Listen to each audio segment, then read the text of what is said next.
Based on a number of articles about U.S. drug prices, Edith Thompson and Gene Bellinger thought it might be good to develop a better understanding of why drug prices in the U.S. are what they are. So based upon that desire, we started creating a relationship model.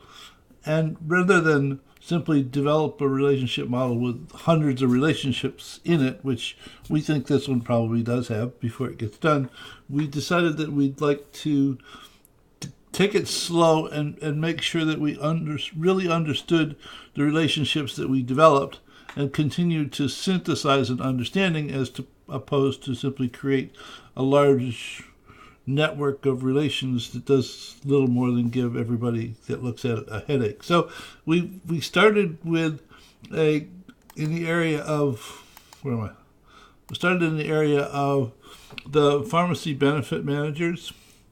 When the insurance companies realized that the demand for drugs associated with insurance claims was simply more than they had the capacity to handle, they established pharmacy benefit managers with the hopes that with the volume of demand, they could negotiate discounts with the drug companies for drug prices and actually save them money. Though, as it turned out, the pharmacy benefit managers found out that they could negotiate rebates with the manufacturers and actually act on their own behalf as opposed to the insurance companies and make money based upon rebates from the drug companies. In addition, what that added is that it diminished their willingness or interest in negotiating discounts because that would have lowered the price of drugs, diminishing their rebates. So that turned into a virtuous reinforcing loop for the pharmacy benefit managers, but vicious in terms of what the insurance companies were really interested in. And additionally, there's an additional loop that we think is in here in terms of the negotiated rebates diminishes the interest in negotiating discounts, which further reinforces the desire to negotiate rebates.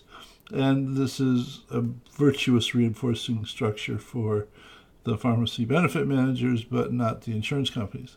So we're at a point where we're trying to understand this portion of the model a bit better, even though we have drawn a number of additional influences and we have some additional pieces that we want to fit in here.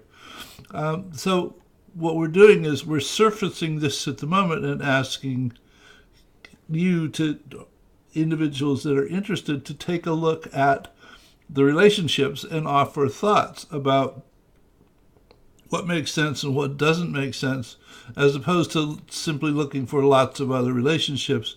We're trying to better understand these. So where in the notes section of the video itself and wherever else we posted a link to the video, there's a link to the Kumu relationship model itself, which has some description, and the video that I'm currently making will be accessible here.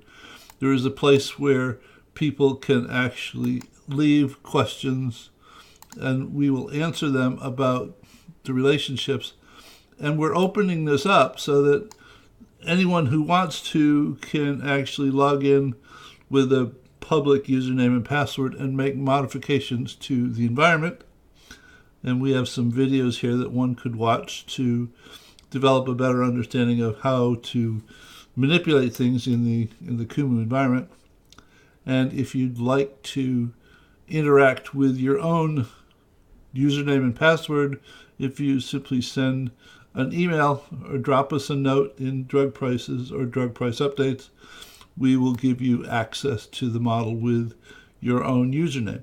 Now, there are a number of references that we have been identified and been using to this point, and we expect that there will be lots more of them in the future.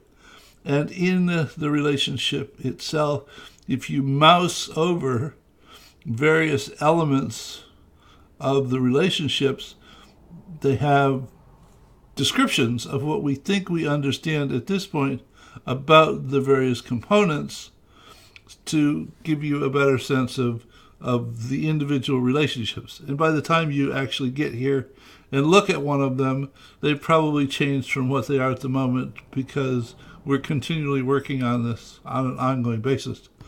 So if you would go ahead, after you watch this video, if you would access the project itself and take a look at the various components and offer thoughts about how we might better understand this set of relationships. And then when we move on from here, there'll be another video as we move into another part of the relationship model. Note that if you want to leave a comment, you have to be signed in with a Kumu account. If you don't have one, you can use the JQ Public account to sign in and leave a comment. If you do that, please also put your name and email address in the comments so that we can make sure that we get you a response to the question or comment that you left us. Hope you found this of some interest, and we'll see how this evolves in the future. Take care. Bye.